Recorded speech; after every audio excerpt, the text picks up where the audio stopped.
A brief message from your friendly neighborhood editing Jordan.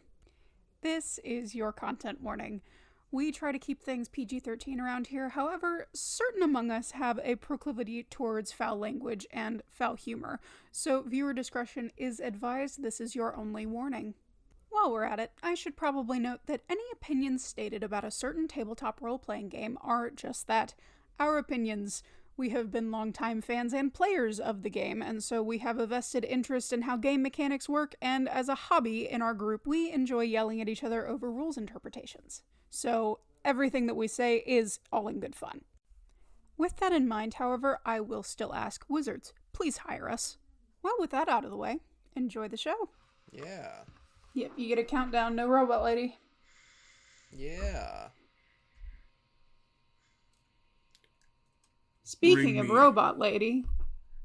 Bring me my tonic. Of course, master. I was kind of hoping that there was a random robot lady in Umineko that I didn't know about. Not that I'm aware of. You're waiting for Caconia, sorry. Closest approximation would be Claire, probably. Yeah. But that's still This kind means of... nothing to me. And yeah, it's because you're not a real fan. That's Nope. It's because you don't watch our streams. You don't like us, actually. You haven't watched all 69 episodes of the Umineko streams. Yeah, you haven't watched all 69 episodes. Wait, you guys landed on 69? That's actually sick. Which vary in length from That's great. Times of 2 hours to 6 hours. Mm-hmm. But the fact that you ended it on 69 is iconic. I love it. We timed it up, actually. We did that on purpose. It was entirely intentional. Mm-hmm. Well, folks, today, as part of our continuing Umineko send-off, we're doing a podcast episode about Umineko. So, all you Uminekites better be here for it. Hey everybody, welcome to the Nat One Podcast, aka Nope, because nope, you're not gonna want to hear what we're about to have to say. I'm Pertuset. I'm Levi. And I'm Jordan. Is that the proper term? Mm-hmm. I really badly want to say something that I did say to you once, Pertuset, but I feel like it's probably not a good idea. Okay. Well, anyway. It's another name for the Uminekites. Yeah. Today, we're here to, in a way of talking about Umineko, but not just once again talking about it, we've come with D&D builds for different characters from the franchise, from the show, from the visual novel. This is a continuation of our first episode that we did of this with the Wicked Witch of the West, from the Wicked Witch of the West movie. Yeah. But new and improved, because now we've decided to just take different characters from the same material and give them builds. We're not all doing the same one. We came up with rules. Yeah. So then, as we get into this tale of mystery and love, once again, but now in D&D, so it's about math, too. So whenever I finish Slay the Princess, are we going to do Slay the Princess characters? No. The three characters in Slay the Princess? Yeah. No, there are a lot of characters. There's so many different voices. We'll see when we get there, but that's not what today's about. Today's about whether or not you have love in your Today's heart. about our game, Jordan. Not yours. Oh. One day.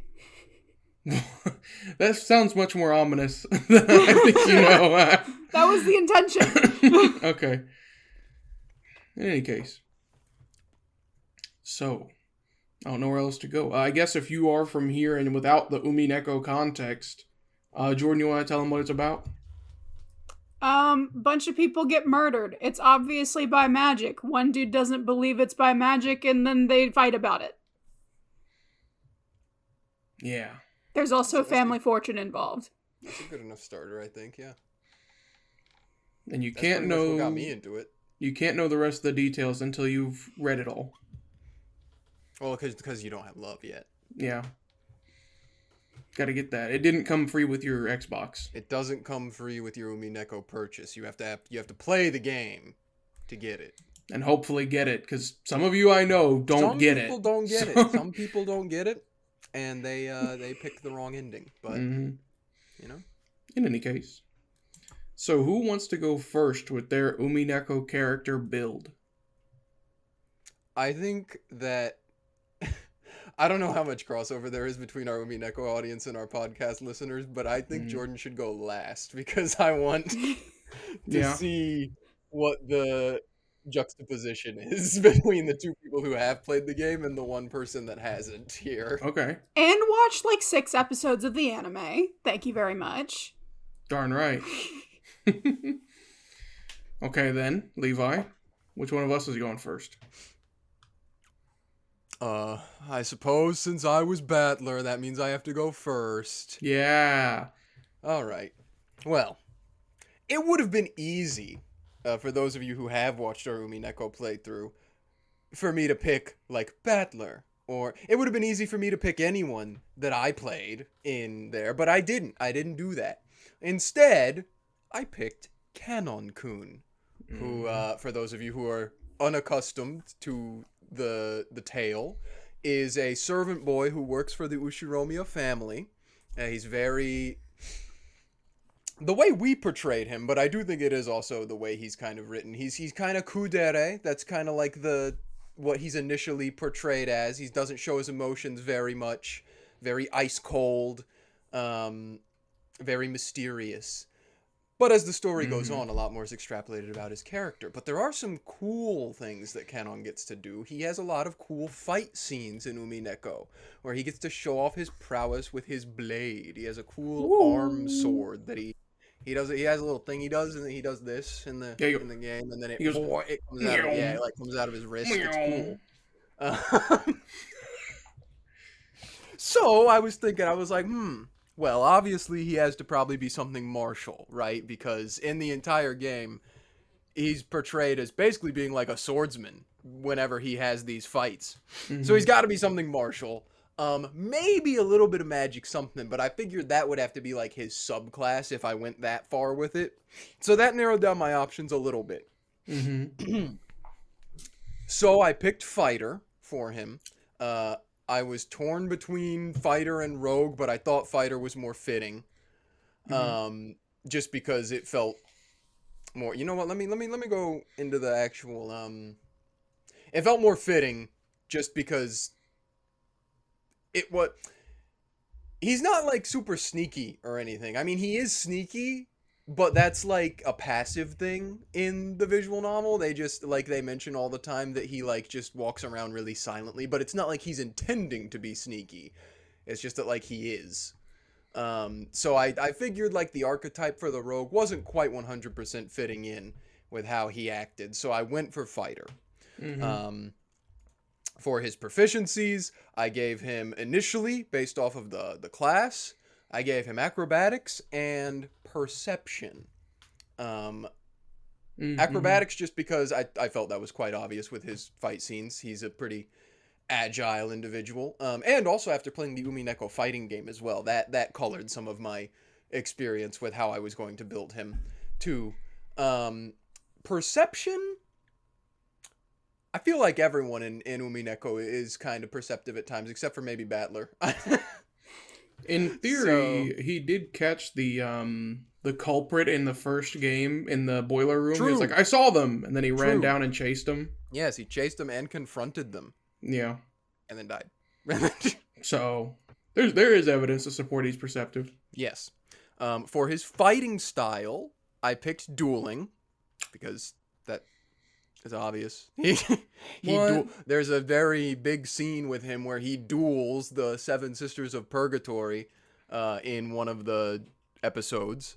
So I picked dueling because dueling, if you're not holding another weapon or anything in your other hand, you gain a +2 to damage rolls with that weapon. So I figured, yeah, easy enough.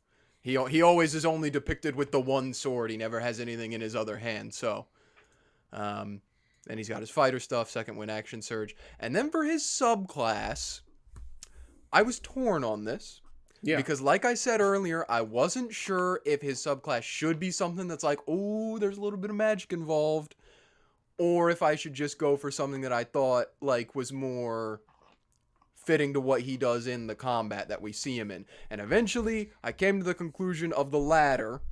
So I was thinking what would obviously fit most if I did do something with magic would have been Eldritch Knight, because the only thing I could think of was basically the fact that he can like summon and unsummon his sword at will.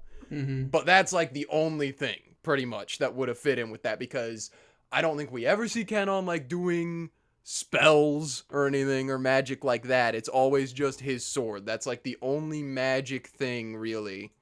And also like just having superhuman abilities, basically, like just being really quick and stuff like that. So it's not really he's casting anything. He's not. So I didn't do Eldritch Knight. Instead, I know you know it, you love it, I did Battle Master. Really? Yes, because it's important when we get to the maneuvers what I did for Battle Master. But that is like John Fighter, I know, but I do think it's the most fitting. There's a reason it's John Fighter, and it's because it's probably the most versatile of the subclasses for Fighter. Also, for Student of War, which is you get proficiency in a certain type of artisan's tools, I was really upset because I would have rather it had been an instrument because of what happens in Umineko where he starts learning guitar. But that wasn't my option that I was left with, so I picked the closest artistic thing that I could do, which was painter's tools. He's creative. That was that's the closest thing to like creativity that was of it, because everything else was like woodworker's tools, stonemason's tools, blacksmith. So I was like, okay. So I picked that because it was like the closest related thing. Then the meat maneuvers. Here's what I picked for his maneuvers. I won't start with the one I did first, actually, because that's like a lot later in the Umineko timeline. So actually, I'll go to the other ones first. Maneuvering attack. Like I said, he's very agile. He moves around a lot. In some of the scenes he's in where he's doing combat, he's also fighting in tandem with Shannon. So maneuvering attack, I thought, worked because it lets you... you can move your own ally when you do it. So I thought that was like, okay, that makes sense because like he might be fighting with Shannon, so that works. Same thing for distracting strike. He gives Shannon like a brief reprieve from being attacked, you know, that kind of stuff. And then I did a lot of stuff that was just more agility based. So he's got evasive footwork. He's got lunging attack. He's got parry and riposte, both of them, because I just figured, you know, dueling, that kind of thing. And then the one which I took the most from the actual, like, what happened was disarming attack. Specifically because of not a duel that he had with any of the other magical denizens, but because of a duel that happens in episode 5 or 6. I think you're thinking about 6. Or you're thinking about the duel. Yeah. The duel, without giving too many spoilers. And in that duel, there is a moment where, like, it's like, oh, it's just over. It's done. But then they bring it back around because Kanon's like, but not if I take my opponent's weapon from them. And so that's what he does. So I thought disarming attack fit in with that because it's like he disarms them in order to take their weapon from them. So that was my big one that I was like, okay. And when I was thinking about between Battle Master and Echo Knight, I was looking through the maneuvers, and that was the one that stuck in my head when I was like, oh, that would make sense if he had that because of this thing that happened in Umineko. So that ended up tipping the scales to me mainly for Battle Master. I gave him how many of these are ASIs and how many are feats?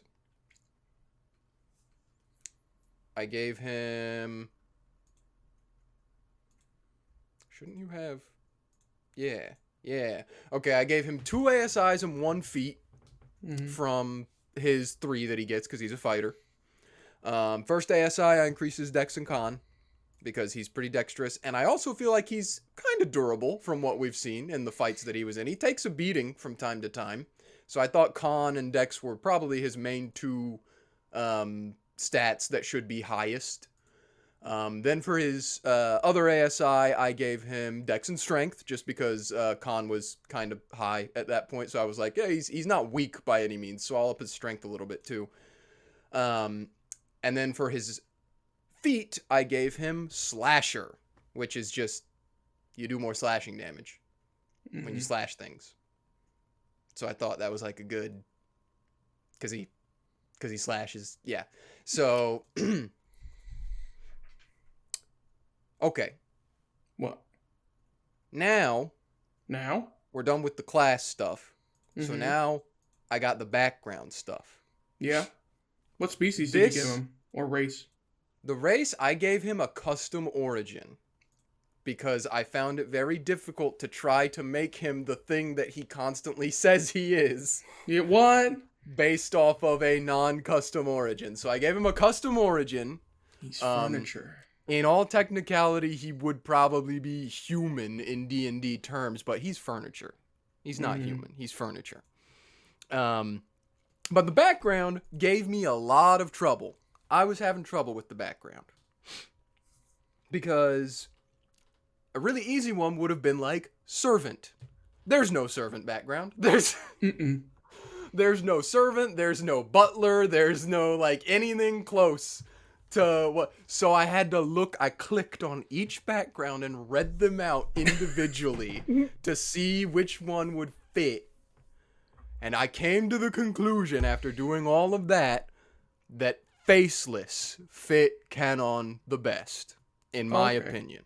I can see that. And so the brief description of Faceless is, being who you are, you could never be a hero, whether due to your class, your people, your family, or your sins. Something about you prevents you from effectively pursuing the path you've chosen. Even so, that doesn't stop you.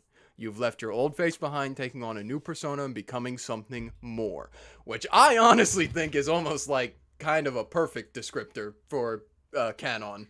So, if you know, you know. But the things that Faceless gives him, it gives him a language, which is kind of weird because these characters are from a non-fantasy setting, so like they shouldn't really know any fantasy languages. So I gave him Abyssal because why not? Yes, sir. It was me basing it off of that one scene where he sticks his finger in his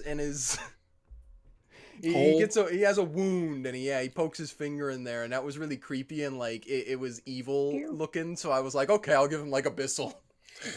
I'm glad I'm not the only one that had problems with that, where I was like, what languages would you speak? Yeah, no, the languages are kind of arbitrary in my opinion for this. I figured out a way to make it work. You did? Of course. I'll show you when I get to mine. And then for the suggested characteristics, I took, where are they? That's physical characteristics. I want personal characteristics. For his personality traits, I strive to have no personality. It's easier to forget what's hardly there. I thought that was perfect, like, canon of being like, I'm furniture. He's I don't furniture, matter. man. And then also I think far ahead, a detachedness often mistaken for daydreaming, which the last part kind of not really. But the first part of I often think far ahead was me thinking of like him being like, I can't fall in love with someone. That's stupid. That's not what I'm supposed to do. I have like this destiny as furniture that I have to fulfill, right? So that was my reasoning for that. His ideals, incorruptibility, be a symbol and leave your flawed being behind. So I was taking that as like, he's not going to let this vile temptress, Jessica, I was thinking corrupt him. Beatrice, who was like, I'll give you love if you'll do what I say. And he was like, no! That works too. Not the woman he loves. He in early Umineko, he very much has like that obstinate, I will not bend or break personality. True. So that's why I gave him that. Bonds, I do everything for my family. My first thought is keeping them safe because he was particularly interested in making sure Shannon was happy, but also happy correctly, so to speak, based off of his... a lot of this was me basing it off of like early canon and not necessarily later canon because, again, if you know, you know. But... and flaws, I see morality entirely in black and white. Which, again, pretty easily falls into the like, I won't let you corrupt me, you stupid witch. I don't want love. I'm furniture, dummy, idiot. And I'm going to make sure that Shannon knows the error of her ways because she's wrong. She's furniture. She's furniture. She doesn't get love. She's stupid. And it's your fault. Yeah. And then species, like I said, custom lineage. I gave him medium size because, of course, I didn't give him small. What? I gave him a feat, which is I gave him durable. Again, going into like I think he takes a lot of hits. I could have also given him tough, but durable is just, I don't know. It was one or the other. They both kind of fit the same sort of idea there. So, his variable trait, which is from his lineage, I gave him proficiency in stealth because, like I said, he sort of has like a passive stealth thing going on there. It was either that or give him dark vision, and I didn't think giving him dark vision would make sense. Mm-hmm. And then his other language, which is not common, I gave him primordial because Yes, sir. I was thinking about another character who is closely related to him, and I was like, they're kind of weird like that. Maybe they could know some kind of like primal language from the beginning of time, so I could see that translating into him, right? So there's that. Used point buy for his ability scores. 13 in strength, 15 in dex, 15 in con, 10 in intelligence, 8 in wisdom, 10 in charisma. Yeah. I figured wisdom was probably his lowest score just based off, again, we've been talking about it. If you have seen Umineko, he's very arrogant in early Umineko. He's very obstinate. He's very standoffish. And he very much thinks he is in the right for a long portion of it, where it's up to your interpretation if he is or isn't right. But probably not in a healthy way. So I figured wisdom would probably be his lowest score. And his physical scores would be higher because, again, he's very agile, he's always doing physical work. Well, not always doing physical work, but a couple times we see him, he's doing physical work. Seems pretty durable from when he takes hits. And then over the course of, ASIs and other additions from feats and stuff like that, his dex got up to 20. His strength got up to 14. His con got up to 17. His int stayed the same. His wisdom stayed the same. His charisma stayed the same. And then equipment, no. You didn't give him equipment? I mean, I did, but it's like all standard D&D stuff, so it doesn't make sense. What's his weapon? He has starting equipment. I gave him both a longsword and a rapier because I felt like you would probably equate his weapon that he has on his arm to a longsword, but in D&D terms, that wouldn't have made sense because his fighting style is more dexterously based than strength based, so also he has a rapier at the same time. No. And he's got crossbow bolts and a light crossbow, but that didn't. Why? Yeah, no, you see, exactly. Like I had to pick something or it wouldn't have let me put all the equipment in. So I think the other option other than that was like javelins. So I was like, no, he's not. So yeah. And that's my Canon-kun. Any questions for things I may not have covered? Can you explain all of the intricacies of how this character interacts with the world around him and who the hell he is? He's furniture. True, he is furniture. Okay. I don't know. I mean, the thing is with Canon is that, like, he's very relevant in episodes 2 and a little bit in 4, and then very relevant again in 6, and kind of relevant again in 8. But more or less, yeah, there's not a whole bunch of material to work from with him. So no. I feel like you hit everything that there was there to be hit. Yep. I tried to use material that was from the visual novel. I used a little bit from the fighting game just to inform some of my more combat-oriented stuff. Mm-hmm. But yeah. I do wish you would have looked at it more creatively and found a way to make him have his summonable longsword, his summonable red blade. There's something somewhere, I'm sure, that could have made it work. Well, he could have also been a warlock and a hexblade, and he could have done that. He could have been an eldritch knight, and he could have done that. There might have been a feat, but I am unaware of there being such a feat that I could have done. Because that's initially something I thought about doing, where I was like, oh, well, there might be a feat instead of just doing like full-blown eldritch knight that I could do, and I don't remember seeing one, but I might be incorrect. It might exist somewhere. I don't know. But that's okay. I actually do have a genuine question. Was this somebody that we interacted with in the Olympus version Yes, of when we played through Umineko? This was the one that has colloquially been called Fertilizer over and over again. Yes. Gotcha. He's the quiet, distant servant that insisted that he was incapable of love. Yes. That was his whole thing. Poor dude. Indeed. All right. Well, then, if that's it, or do you have any hanging chads you want to say? No, I mean, if that's what you two have got, I mean, I could continue to look while we're doing this. I'll look to see if maybe there's an item or something that could work for his longsword. But other than that, I think that's really the last thing that's sort of the main contingency with it. So I feel like that's an item you'd probably have to homebrew. Maybe. It might exist. It exists. Precisely. Okay. All right. In that case, we'll go ahead and jump to mine since we want to save Jordan's for last. So I chose Kinzo. So if you were there with us the whole time, you know I did in fact do a build for Erika Furudo, who would normally be my first pick, but I already made one for her. Very funny build. I liked it a lot. Yes. So instead I chose somebody else. And I could have, it would have been very easy to do any of the magical characters like the Shyster sisters, like Dillinor in the Heavenly Court, like Willard. It would have been easy to do any of them. But I chose to do someone who wasn't quite magical. So I chose Kinzo. The patriarch of the family.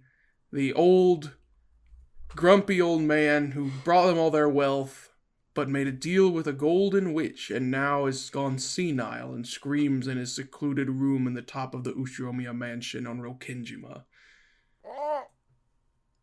However, how does that equate to a D&D build? That's what I'm here to answer.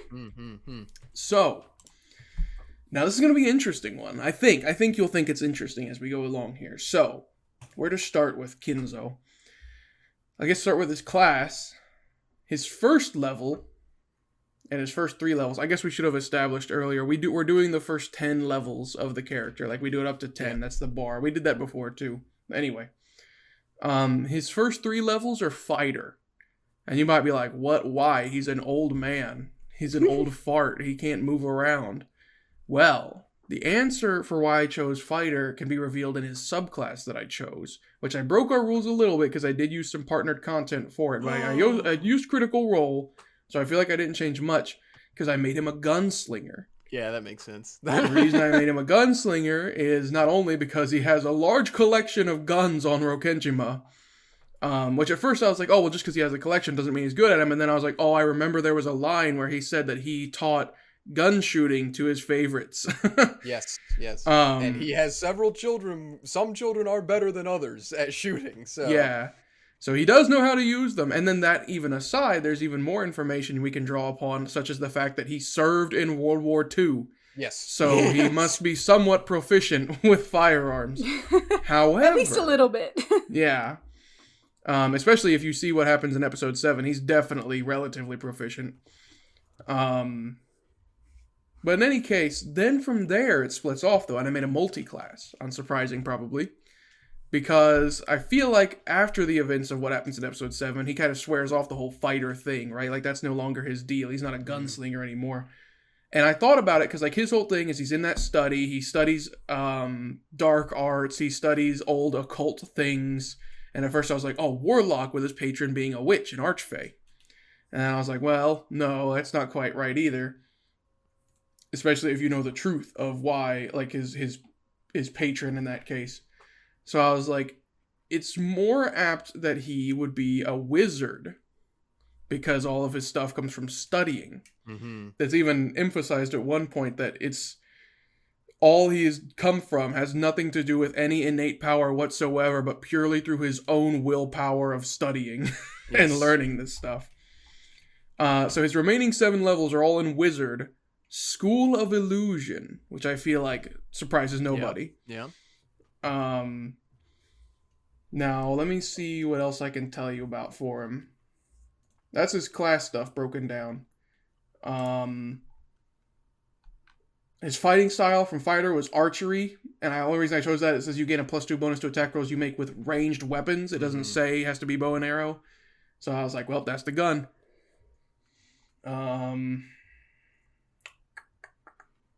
Oh, there are 2 trick shots that he gets from it, and I chose bullying shot and dazing shot because that's how he treats his children. Yep. Makes sense. There's nothing he gained especially from wizard except for he got 1 feat, and I gave him skill expert to get him all the skills that I wanted. Let's see. I guess I could go ahead and... Well, no, I'll save the skills for their own section.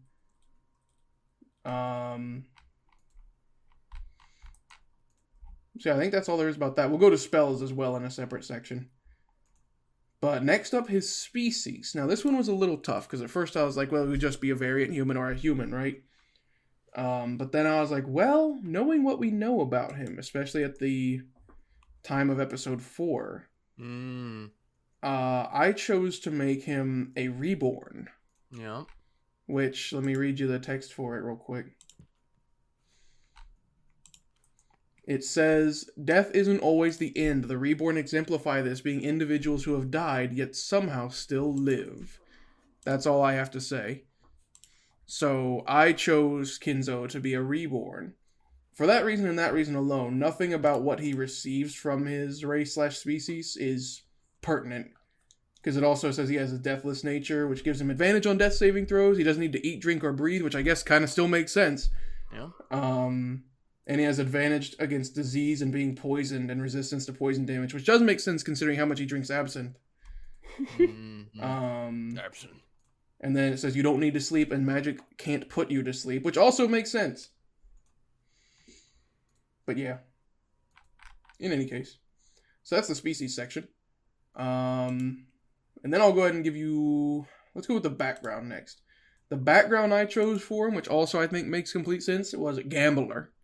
It made perfect sense. Which way is it going to land? Will it be rouge or noir? Rouge.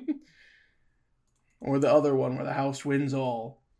That's all I gave him. I didn't care to give him the rest of the stuff, like the personality traits and whatnot, because I think it kind of goes without saying for the most part. Although I guess it depends on which interpretation of Kinzo you believe to be true. But either way, his personality traits can therefore be a bit malleable. In any case, going on to the skills, but because I was able to give him skill expert, he has expertise in Arcana, which I think made perfect sense.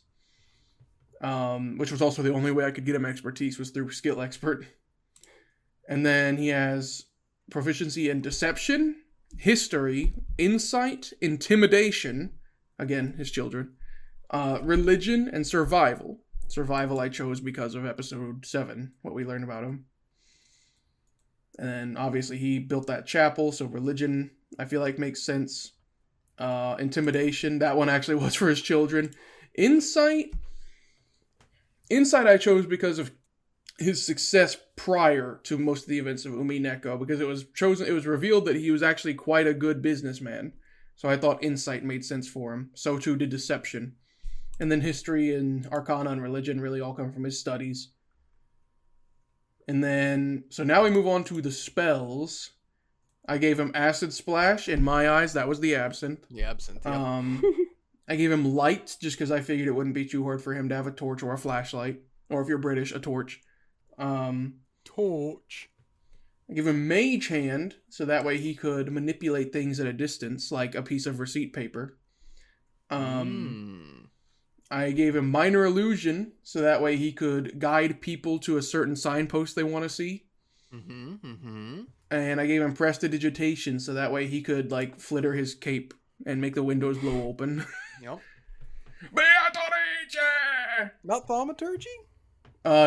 Wizards don't get thaumaturgy. They only don't? Clerics do. Clerics are the only class that get thaumaturgy. That's crazy. I didn't know Or else I that. would have. Yeah. I guess I could have taken a feat for that and taken that, but I'd rather have the skill expert.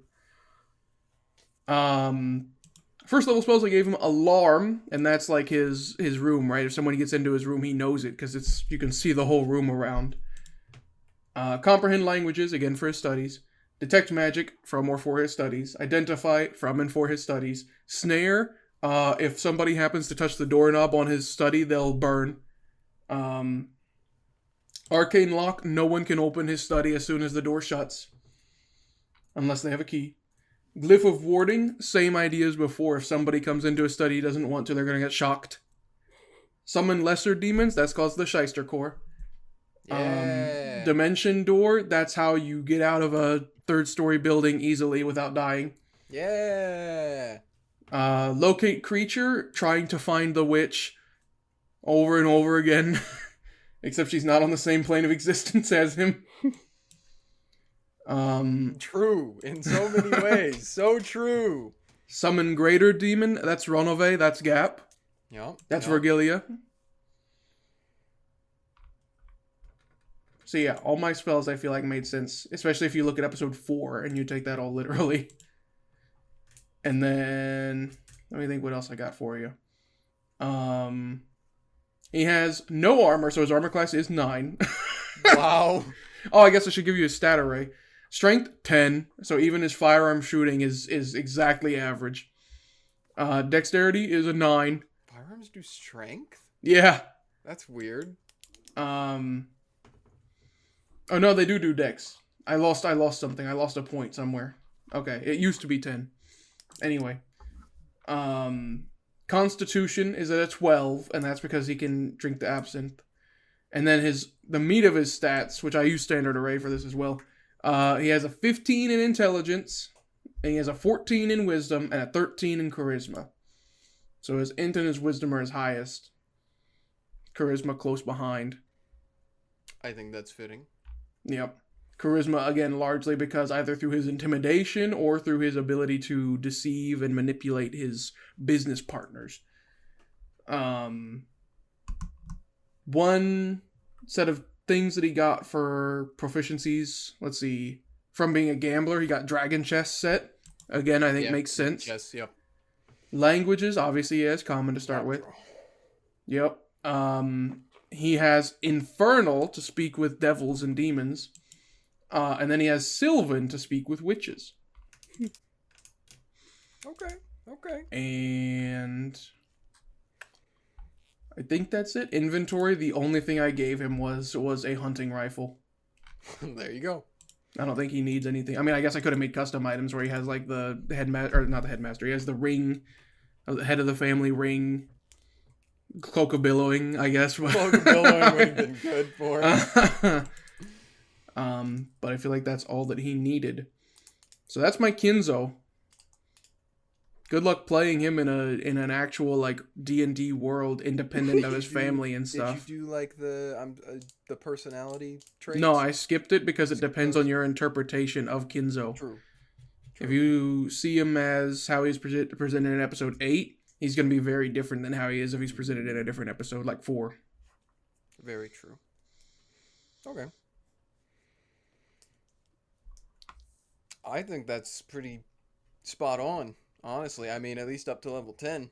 I'm not even quite sure what you would do all the way to level 20. I don't have I don't know either. any qualms with it. The only thing I'm missing that I would have liked to have gotten him was that one moment where he turns into a giant golden dragon. Spoilers. Mm-hmm. Would have liked to have done that. Well, if he's a wizard, eventually you could get polymorph. Yeah, polymorph. True. I was also thinking it could be an illusion spell since he is a school of illusion wizard. Something like that. At first I was thinking of making him School of Transmutation since they call him Goldsmith. But I was like, no, but he doesn't really make the gold though. They call him that, but he didn't make the gold. He got the gold. He got the gold. It's a little different. It's just a nickname. It has no bearing on reality. Exactly. You get it. It does. That's my Kinzo. Jordan, what's your problem that you have with it? I don't know. Okay. He's an old dude. Yes, No, sir. I think it's a cool build. I don't know anything about because I don't think we actually ever met him because he was locked away in his room with his doctor Someone the entire. did. Well, not meet him, but they saw him. Well, yeah. It I think it would be very fun to play him in an actual D&D game. You just have to have a reason to explain why he's not on Rokenjima. But figure that out.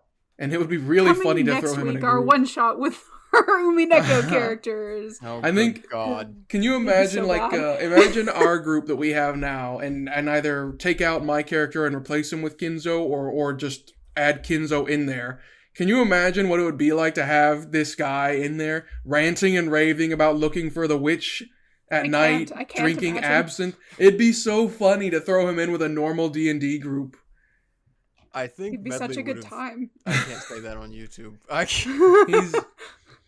Oh my gosh, it'd be so funny. He'd be like Simonius, but unhinged in a different way. Mm-hmm. Like, someone would walk up to him and be like, hey man, I want to help you find the woman you're looking for. And he would like smack them and be like, fool! That's what would happen. Ren would be like, yeah, we're all looking for people. There's all kinds of stuff going on. What can we do? Yeah, that would Only I may lay hands on Beatrice. You deign to help me, you worm! Bring me my absinthe! Genji! Oh where are you? Where's Genji? That'd be so fun. But anyway. Alright. You're up, Jordan. Not yet. I have an addendum. Not yet. I have an addendum. Oh, you Dende. found the thing? Well, I didn't find the thing. This is a thing I knew. Again, it was one of those things that I was like, surely there might be something better than this. But if we're looking at Soul D&D content, I think the closest match to Kanon's arm blade would have to be a Sunblade. Sunblade, wow. Which is it's like a sword hilt. So that's where I'm like, because the item is still a sword hilt, and he doesn't got that. It's just it sticks out of his arm. But the description of the Sunblade is, while grasping the hilt, you can use a bonus action to cause a blade of pure radiance to spring into existence or make the blade disappear. While the blade exists, the longsword has the finesse property, which overcomes that problem I said earlier of it not being dex. Yeah. If you are proficient with short swords or long swords, you are proficient with the Sunblade. You gain a +2 bonus to attack and damage rolls made with this weapon. It deals radiant damage instead of slashing damage, which I think could make sense. And when you hit an undead with it, that target takes an extra 1d8 radiant damage. Whatever. Yeah, it's not going to apply in Umineko, but Yeah. that's okay. So that, I mean, besides the fact of the hilt being a physical thing that exists, that's pretty spot on, I think. He can just turn it on and off whenever he needs to. So I don't know, he's got it strapped to his wrist. He's got it locked on there. It's like an Assassin's Creed Hidden Blade, except the other side. Yes, except no, let's not talk about that. And that's my addendum. That's my addendum, is now I've given him a Sunblade, so he has that. All right. Now I'm very excited to see who Jordan picked, and if it's Goda, I'm gonna cry. Don't know who that is. All right, good. Let's keep it that way.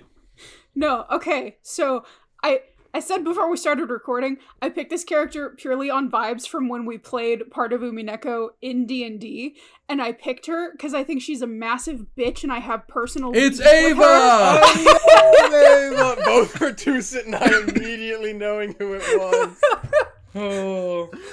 So yeah, I picked Ava. And so I also did a multi-class, and I did do research. I also picked her because I knew more about her than I knew other characters that I never interacted with. So I tried to pick one that I had a passing knowledge about. Okay, let's hear it. Yeah, I picked Ava. I have done a multi-class, a monk wizard. Whoa, what the heck? Okay. Because I know there's two of her. Because I know she becomes one of the witches. Research. Yeah. So I did like a split thing. So I tried to keep in mind that she's also one of the witches, and I brought in some of that stuff as well. So I have her base class and the majority of her levels in monk. And I went with astral self because there's two of her. If that makes any sense. Yeah. So I thought that worked. And I also know that she has like some proficiency in martial arts. She's pretty good at fighting hand to hand. So that's where the monk What's the martial arts levels style are she coming knows? from. What? What's the martial arts style she knows? I can't recall. I feel like it's mentioned she does a handful of them. Yeah. I think on the wiki it said it was like taekwondo, karate. I was about to say, I want to say Taekwondo. Yeah, because I know George mentioned it once. Yeah. George! And then since I did 7 levels of monk, and so for my ability score improvement, I took a feat. I also dipped into critical role a little bit to give her firearms specialist, because I know she's not the best one. I know she's not the best one at firearms, but I know that she can use them, and she has been shown using them. Yes, Ava Sprite with the gun.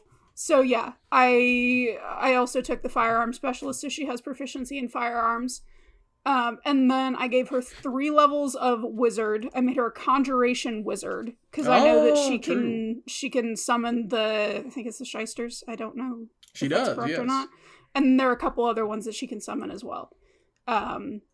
So, and this might be a little screwy because it's a canon D&D class. However, D&D Beyond was being goofy and wouldn't let me access the class to put it on my character sheet.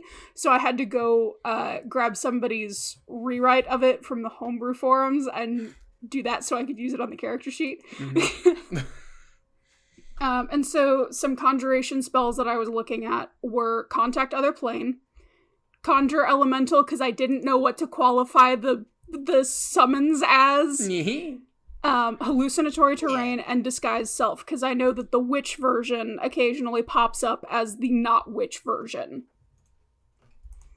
And then, so that's the class stuff. I made her an elf because she's a bitch. Great reasoning, I love it. She's a high elf because she's a bitch. She does live the longest. Nice dose of fantasy racism in our... Yeah.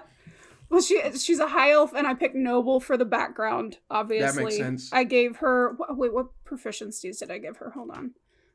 I'm going at this kind of out of order. Mm-hmm. So I gave her proficiency from her monk. She has proficiency in history, acrobatics because monk, and then cooks utensils. And then from her background, I gave her investigation, and then... I don't know if she's actually good at chess, but I know the chessboard pops up a lot, so I gave her dragon chess proficiency. And then... what did she get from here? She got the +2 from the dexterity score from being an elf. And then what else did she get? Oh, for my language, I gave her Zemnian because it's fantasy German, and I didn't know what to pick for the language. And so I was like, that's the closest to a real world... real world language that we've got. German. And then the cantrip that she got from being a high elf was Minor Illusion. Oh, I see. Let's see. And then I also went standard array for the scores. So I have strength is a 12, dex is a 16, constitution is an 8 because they all get murdered multiple times. Yeah. Intelligence is a 16, wisdom is a 10, and then charisma is a 13. Yeah, I think that makes sense. Yeah. I figured she was a savvy business lady, so she had to be kind of... Not really a business lady per se, but she is definitely savvy. Yeah. No doubt. I got the sense that she was very intelligent. Mm-hmm. She is quite intelligent. Yeah. Well, I read something that, like, after the whole thing, there was something to do That's with true. business. She does manage the business That's after. where I got that from. Yeah. I think it's more I than just did my research. She's a ruthless person in general, I think. Yeah, she's just cutthroat. Like I said, she's a bitch. I love Ava. And then, let me go... Hold on, I'm gonna do spell... Why did that just... D&D Beyond is not being very nice to me today. It just added, like, 3 times the starting equipment, so she has, like, 4 of everything right now. Yes! She just took it from her dead husband and son. Precisely. Yep. It loaded and glitched. And so, for spells, I kind of went a little off with the spells just because it was hard to get specific, but I had Chill Touch, Mage Hand, Magic Coin, and Minor Illusion for the cantrips. I thought Magic Coin was kind of cool. Charm Person, Disguise Self, Shield, and Unseen Servant for first level. And then second level, Charm Person, Locate Objects, and Web. Because I know that she's the one that finds the gold by herself, right? Mm-hmm. And then isn't her Red Truth something spider? She has the web of Red Truth that she summons.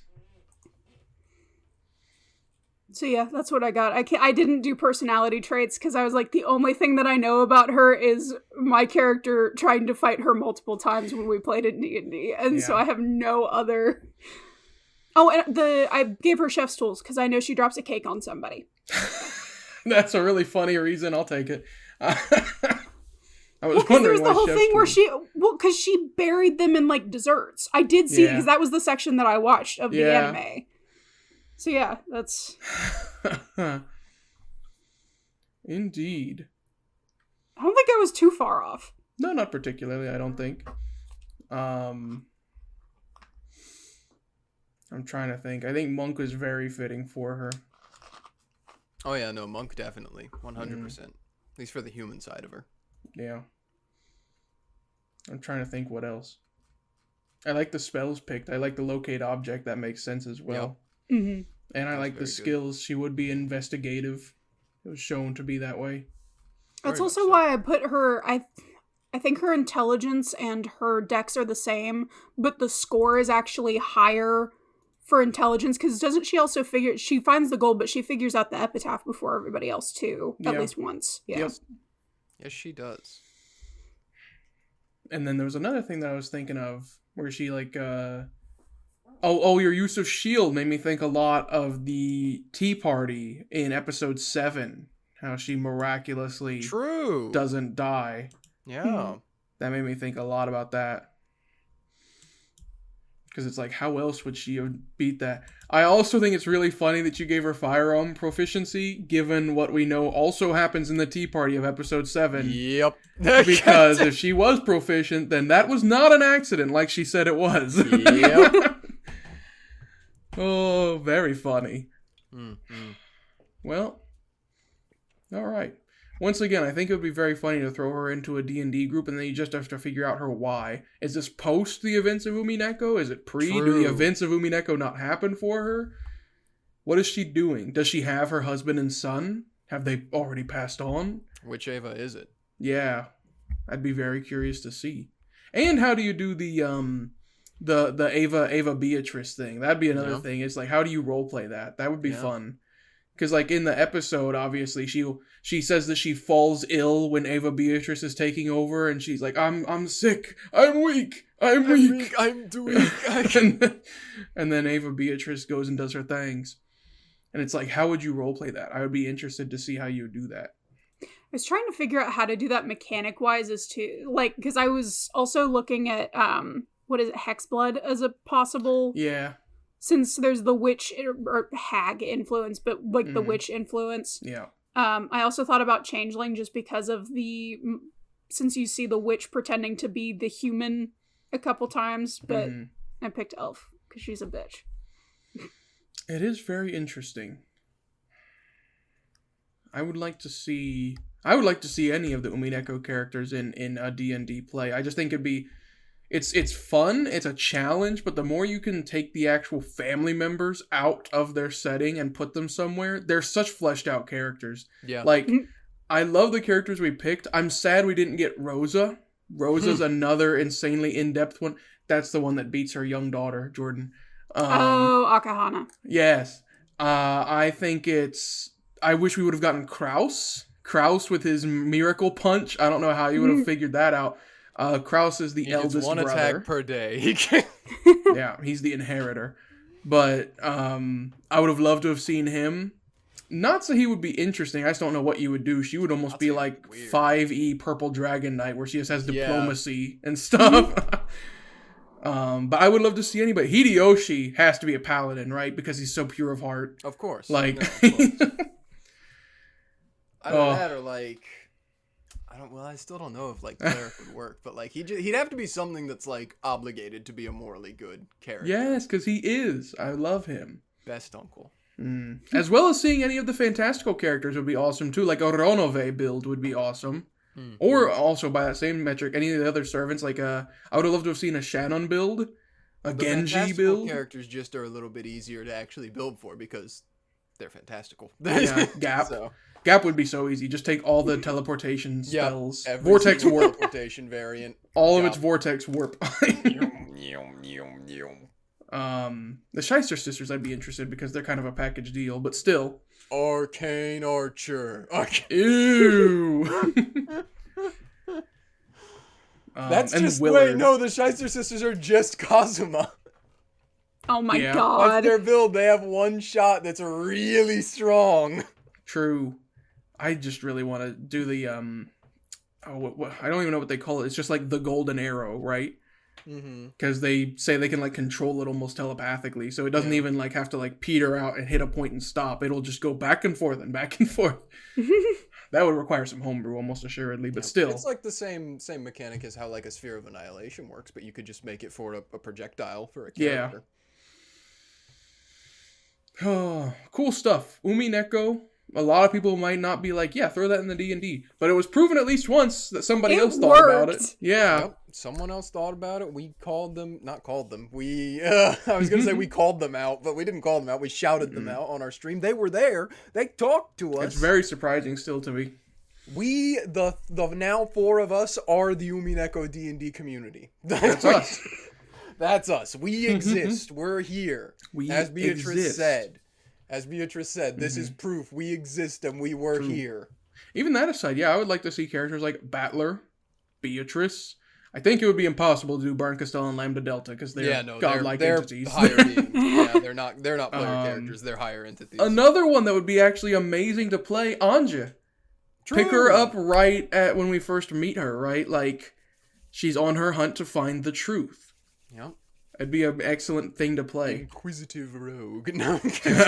Yeah, right. Play Amakusa. What? You don't like Imzaki? Imzaki? Yeah. I don't know. And like I said, yeah, Battler and Beatrice would also be great ones to do. What we're trying to tell you is play a game of Umineko. Yeah. Not like the visual novel, but play it in D&D. That's what we're trying to tell you. Just port it over. Just do it. Over. Should be easy. How many characters are there? Get like 24 like friends. Over 40. There's like... Or drop your own player characters in the middle of it and just see what happens. Yeah. You know what, honestly, I think we should petition that group that does the stage play. We should just do like what all like video game voice actors have been doing now and just force all of them to play their characters in D&D. Yes. I mean, they already act to play the characters. They got it down. Precisely. That's what I'm saying, right? So we just get them D&D to do real it. quick. Yeah. And we have Matt Mercer read all of Umineko, and we have him DM it, and then bold of you to assume he hasn't already read it. No, okay. And then maybe not Matt. I feel like Taliesin Jaffe may have. Yeah, probably. True, actually. That sounds kind of like a Taliesin thing. Surprise pocket pick. Travis did. No, okay. Oh, you guys just don't have love. Yes. Anyway, any final thoughts about the Umineko D&D folks? I think this was fun. After everything we've said, it has opened my eyes to how fitting actually a lot of the Umineko characters are for being translated into D&D. It's actually not too hard if you think about it for a little bit. Well, I didn't know anything and I still did it. Exactly. That's the actual question. How bad did I do? I think you did quite a decent job. Yeah. Like if I had to rate it like a out of 10, I would say that's like an 8 out of 10. It depends on your interpretation of the characters, because you obviously haven't read the whole thing, Jordan, so you don't have access to all the information about Ava. Because there's a reason Levi and I keep saying we love Ava. Yeah, because she's fantastic. I love her. If you've only encountered Questions Arc, you probably are right to hate Ava. But I did hate Ava for a long time before I got further into the story. The initial impression of her is very easily hateable. But it's all open to your interpretation, which I think is also what makes it great, is that like you can create a build for a D&D build for any of these characters, and somebody else can make a completely different build, and more often than not, you're going to come out the other side being like, both are viable, both are reasonable. And that's what I love. But yeah, I think... Which is the entire point of this segment. Exactly. Moral of the story, anything is easy so long as you have love. Precisely. With love, it can be seen. Mm-hmm. That's what you need. And it can be ported into D&D. Yep. Hey, we hope you enjoyed the episode you just listened to. If you really like our content, make sure to like, subscribe, and ring the bell for notifications on YouTube, and look for us on Spotify. If you'd like to see us continuing to do more fun projects in the future, consider supporting us on Patreon. You can find our page linked in the description above all of our other social media links. And finally, if you'd like to keep up with the zany shenanigans of our lives and check out some more skit-based content and things like that, check us out on Twitter and TikTok, links in the description. And hey, thanks.